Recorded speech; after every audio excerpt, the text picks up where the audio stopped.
Next IVF. IVF IVF అంటే మన general టర్మ్స్లో test tube baby అంటారు కదా. సో బేసిక్గా దీంట్లో ఫీమేల్ ఎగ్స్ మనం బయటకు ఎక్స్ట్రాక్ట్ చేసి హస్బెండ్ స్పర్మ్తో ల్యాబ్లో ఫర్టిలైజ్ చేస్తాం. ఓకే. దాని తర్వాత ఫామ్ అయిన బేబీని ఎంబ్రియోని ఒక 3 to 5 days అబ్జర్వ్ చేసి అప్పుడు దాన్ని ట్రాన్స్ఫర్ చేస్తాం. ఓకే. సో ఇక్కడ మెయిన్ స్టెప్ ఏంటి, ఐయుఐ కన్నా మనం ఆ ఫర్దర్ ఫ్యూ స్టెప్స్ కూడా మనమే చేసేస్తున్నాం. అంటే మనమే కంట్రోల్లో తీసుకుంటున్నాం కాబట్టి సక్సెస్ రేట్ కూడా అలానే పెరుగుతుంది. ఓకే. సో ఐయుఐ 20% ఉంటే ఐవీఎఫ్ 50 to 60%కి వెళ్ళిపోతుంది అనమాట. అంటే ఇప్పుడు మీరు ఐయుఐ గురించి ఐవీఎఫ్ గురించి మీరు చెప్పడం జరిగింది. సో ఈ రెండిట్లో సక్సెస్ కాకపోతే సరోగసికి వెళ్తారు.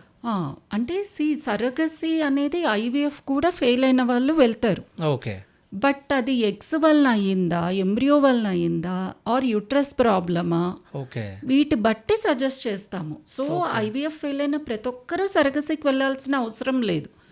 ఐవీఎఫ్లో కూడా మనము రకరకాల వేరియేషన్స్తో అడ్వాన్స్ ట్రీట్మెంట్స్తో బయట చాలా ఫెయిల్యూర్స్ అయ్యి వచ్చిన వాళ్ళకు కూడా మనం ఇక్కడ పీజీటీ అని ఎరా అని ఇలాంటి టెస్ట్ చేసి వాళ్ళ ఓన్ గామెట్స్తో కూడా సెల్ఫ్ ఐవీఎఫ్తో కూడా మనం సక్సెస్ రేట్ అనేది ఇంక్రీజ్ చేయొచ్చు. కొందరిలో ఎగ్స్ ప్రాబ్లం ఉంటుంది, ఎగ్స్ బాగా తగ్గిపోవడము, ఎగ్ క్వాలిటీ ప్రాబ్లము, అలాంటి వాళ్ళు డోనర్ ఎగ్ వెళ్తారు. చాలా మందికి ఈ డిఫరెన్స్ తెలీదు.